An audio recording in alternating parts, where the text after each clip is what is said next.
Good evening. कसे आहात तुम्ही सगळे? आय होप छान असाल. मी प्रिया. तुम्ही पाहताय होम स्टोरीज विथ सिया आणि प्रिया. आजच्या ब्लॉगची सुरुवात करूयात या गोडशा आंब्यांनी. आता उन्हाळा लिटरली मला फक्त एवढा एकाच गोष्टीसाठी आवडतो. आता आंबे खाल्ल्यावरती त्याचे साईड इफेक्ट तर भरपूर होतात बॉडीवरती.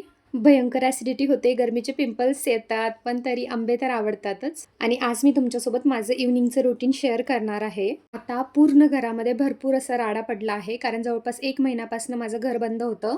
माझे काही हेल्थ इश्यूज चालू होते. काय होते ते तुम्हाला सांगेलच मी. आता थोडंफार तरी आवरणं झालेलं आहे माझं, पण भरपूर धूळ आहे आणि सोफ्याचे कवर्स वगैरे तर अगदी घाण झालेत.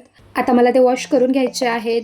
आणि सोफ्याचे कवर किंवा बेडशीट्स वगैरे मी मावशींना नाही टाकत, ते मी मशीनमध्ये लावते.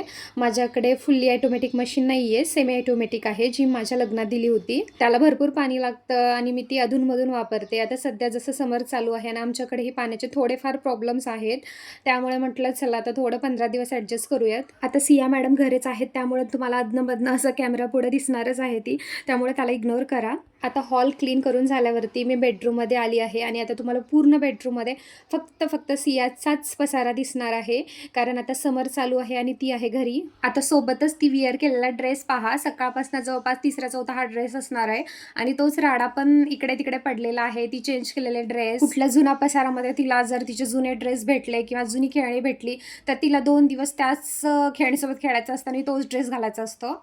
आणि आज तिने वेअर केलेला ड्रेस पण तसाच 2-3 वर्षापूर्वीचा आहे. तिला तो इतका लहान होतोय तरी तिला तोच घालायचा होता. आता तुमच्या घरी पण लहान मुलं असतील तर तुम्ही नक्कीच रिलेट करू शकाल याच्यासोबत. आता स्टडी करते, परत हे इथेच ठेवते, मग मी रागवते, थोडंसं आवरते, थोडंसं मला आवरावं लागतं. आता समर व्हॅकेशनचा स्कूलमधनं भरपूर होमवर्क दिलाय आणि तोच थोडाफार करणं तिचं चालू आहे. 15-20 मिनिट करते, नंतर एखादी तास खेळते आणि असंच मग तो दिवसभर पसारा असाच पडलेला असतो. आणि आता स्कूल रिओपन होईपर्यंत हे असंच कंटिन्यू राहणार आहे. पूर्ण बेडरूम मध्ये फक्त तिचे टॉईज, बुक्स, क्लोथ्स, माझं एकही सामान तुम्हाला इथे दिसणार नाहीये. आणि एक सांगू, एवढ्या दिवसामध्ये मला एक गोष्ट लक्षात आलेली आहे.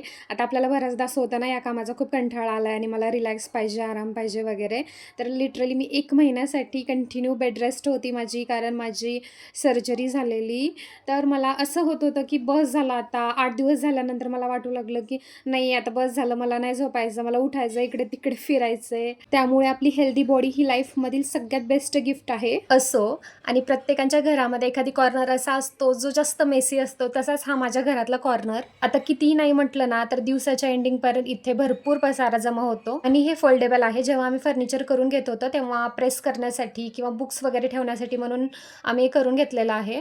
सकाळी जेव्हा स्वयंपाक आणि बाकीची कामं झाली तेव्हा मी किचन ओटा आवरला होता, पण तो धुवून घ्यायचा राहिला होता. तेच आता मी धुवून घेणार आहे. आणि इकडे सोबतच सिया मला विचारत होती की मी ही काहीतरी काम करते ना, आणि तुम्ही पाहत असाल ती एकच आंबा किती वेळ झाला खातीये आणि हे असंच कंटिन्यू चालू असतं. ती दिवसभर अशीच माझ्या मागे मागे असते. आता मी जे करतेय तेच तिला करायचं असतं. इथे मला ती विचारत होती मलाही काहीतरी काम सांग. आता तिला फर्निचर क्लीन करायला खूप आवडतं, त्यामुळे तिला म्हटलं घे कोलीन आणि टिश्यू पेपर आणि फर्निचर क्लीन कर. आता माझीही मदत होईल आणि तिचाही टाइमपास होईल. आणि हे काम ती इतकं स्वच्छ करते, आता तुम्हाला दिसेलच.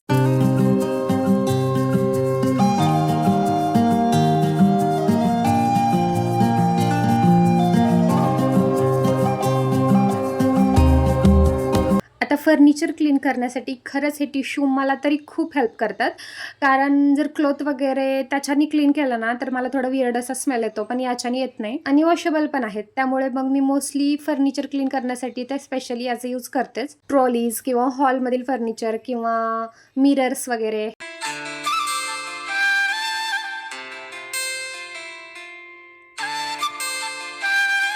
आता माझं संध्याकाळचं दिवाबत्तीचं पण काम झालेलं होतं आणि आता मी स्वयंपाकाची तयारी करत होते. आता बऱ्याच दिवसापासून माझे हे जे 2 नाईफ आहेत त्याला मला शार्प करून घ्यायचे होते आणि नाईफ शिवाय मला काहीच कट करता येत नाही, त्यामुळे मला हे खूप हेल्पफुल ठरतं. आणि प्राइस पण खूप कमी आहे, आय थिंक 150 रुपीज. Meeshoवरनं घेतलं मी. तुम्हाला हवं असेल तर मी डिस्क्रिप्शन बॉक्समध्ये याची लिंक देईल.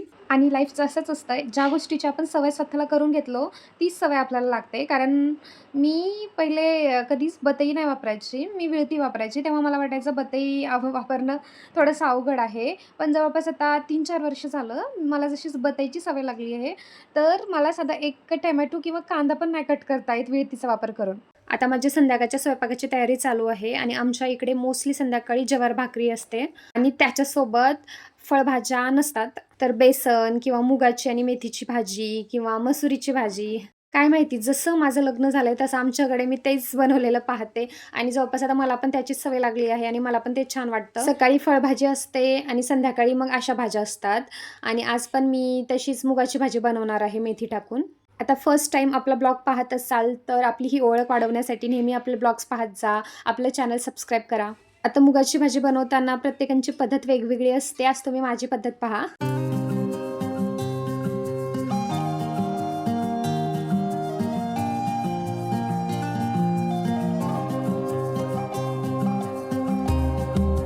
इकडे मी गॅसवरती मूग ठेवलंय.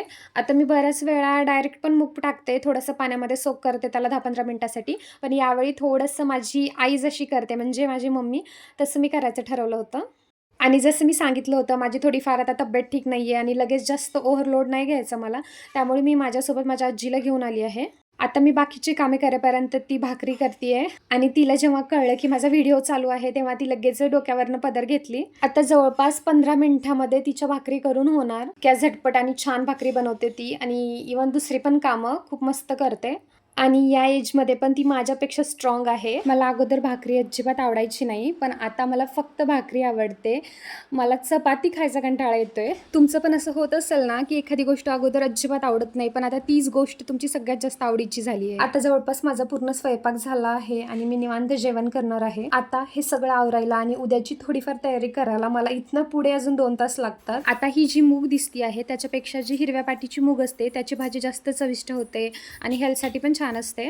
पण सध्या संपली आहे आणि ही मुगाची डाळ आमच्या मिलवरनं आणली आहे, त्यामुळे मग सध्या हेच बनवणं चालू आहे माझं. आता घरी बनवलेलं चविष्ट असं सिंपल जेवण, मस्त सायलेंट सॉन्ग आणि अशी ही माझी संध्याकाळ.